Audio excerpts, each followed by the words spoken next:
बीच नगर पालिका अध्यक्ष स्वाति गौरव चोपड़ा अचानक शहाबुद्दीन बाबा रोड पहुंची। यहां 45 लाख की लागत से बन रहे रोड का कार्य देखा और कुछ कमियां मिलने पर अफसरों को फटकार लगाई। नपा अध्यक्ष स्वाति चोपड़ा ने दो टूक कहा, लापरवाही बर्दाश्त नहीं होगी, काम की गुणवत्ता परखी जाएगी।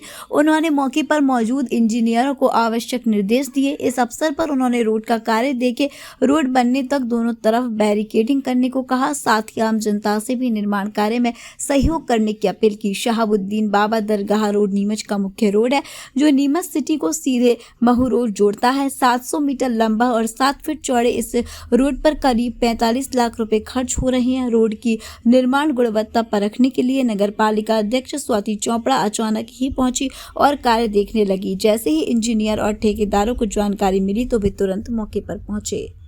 जी, शहाबुद्दीन बाबा रोड जो है, जो अपने आप में एक बहुत ही ज़रूरी काम था ये वाला, इसके लिए हमारी नज़र थी कि ये जल्द से जल्द कंप्लीट हो। और खुशी की बात है कि ये रोड ऑलमोस्ट बन के तैयार हो चुका है।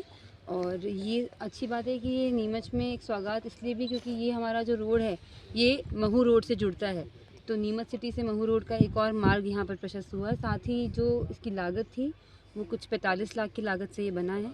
कितना किलोमीटर है, कितना उसका? जी, ये जो टोटल अधोसंरचना में काम पास हुआ था उसी का एक काम था और 700 मीटर की लंबाई है इसकी और 7 मीटर चौड़ा रोड है।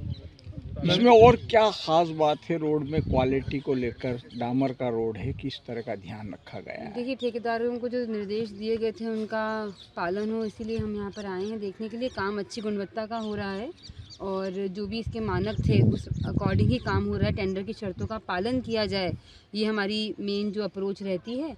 और पहले भी मैं यहाँ पर आई थी देखने के लिए 2 बार, और जो जानकारी मुझे मिली थी कि यहाँ पर जैसे मान लीजिए एक टर्निंग पॉइंट है जो थोड़ा सा रिस्की लगा हमको, तो हमने यहाँ चौड़ाई बढ़वाई है क्योंकि एक अंधा मोड़ था एक टर्न की वजह से, यहाँ पर कोई दिक्कत ना हो, राहगीरों को यातायात प्रभावित ना हो, इसलिए इसको चौड़ाकरण भी कहीं कहीं कराया गया है। और अब कोशिश ये रहेगी कि इसमें अच्छे से अच्छा जो हमारा यहाँ पर कुछ दिनों का इंतज़ार जो डामर रोड को रहता है, जब धूप गिरती है तो अपने आप ही जो काम है सेटल डाउन होता है, मेल्ट होता है डामर, तो ये अच्छा सेटल हो जाएगा। मैडम, देखा गया शहर में रोड तो बनते हैं लेकिन उनका ध्यान नहीं दिया जाता, गुणवत्ता पर ध्यान नहीं जाता। शहर बनने के मात्र 3 महीने बाद 6 महीने से तो उखड़ जाते हैं, ना कि इंजीनियरों को ध्यान रहता है। क्या लगता है कि इंजीनियरों की क्लास लेती हैं आप? जी ज़रूर, मेरी चर्चा बहुत बार हुई है, ठेकेदारों से हुई है, इंजीनियर से हुई है। और जो ये बात आप बोल रहे हैं कि ऐसा होता है या बहुत टाइम से ऐसी शिकायतें सालों से आती है सरकारी कामों में, तो जो मानक है, जो टेंडर की शर्तें हैं, अगर उनका पालन अच्छे से होगा तो काम जो है वो लंबा चलेगा, ड्यूरेबिलिटी हो जाती है। सीसी रोड और डामर रोड की जहाँ तक हम बात करें, हम सबको जानकारी है कि सीसी रोड की लाइफ ज़्यादा होती है, डामर रोड की लाइफ थोड़ी कम होती है। और डामर रोड की लाइफ बढ़ाने के लिए जो तरीका होता है कि उस पर रीसर्फेसिंग की जाए कुछ सालों बाद, तो वो ध्यान भी रखा जाए कि 3 सालों बाद 4 सालों बाद जब ये रोड थोड़ा सा घिस जाए तो इस पर अगर एक परत चढ़ जाती है तो फिर डामर रोड की लाइफ अगले 3 साल के लिए बढ़ जाती है। अभी रोड पे काफ़ी, रोड के साथ साथ रोड पर काफ़ी कचरा वगैरह भी देखा जा रहा है, जिससे कि नगर पालिका की लापरवाही साफ तौर पर उजागर हो रही है। देखिए, अभी मैं यहाँ पर थी और मेरी बात हुई यहाँ पर जो वार्डवासी है, मैंने कहा इतना कचरा आप लोगों ने क्यों फेंक रखा है? तो बोले हमारे यहाँ पर महीनों से गाड़ी नहीं आ रही। तो मैंने कहा आपने किसको अवगत कराया? बोले आचार संहिता थी इसलिए हमने अवगत नहीं कराया, इसलिए हम यहीं डाल देते हैं।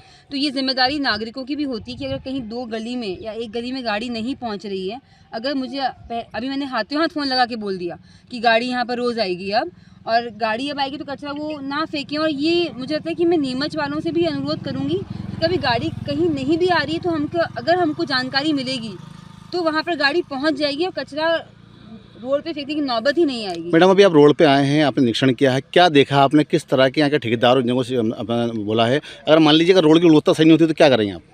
देखिए, गुणवत्ता अगर सही नहीं होगी तो मैं तो ब्लैकलिस्ट करने से भी नहीं पीछे हटूंगी, क्योंकि मुझे पता है कि जो पैसा है वो जनता का पैसा है, वो व्यर्थ नहीं जाना चाहिए।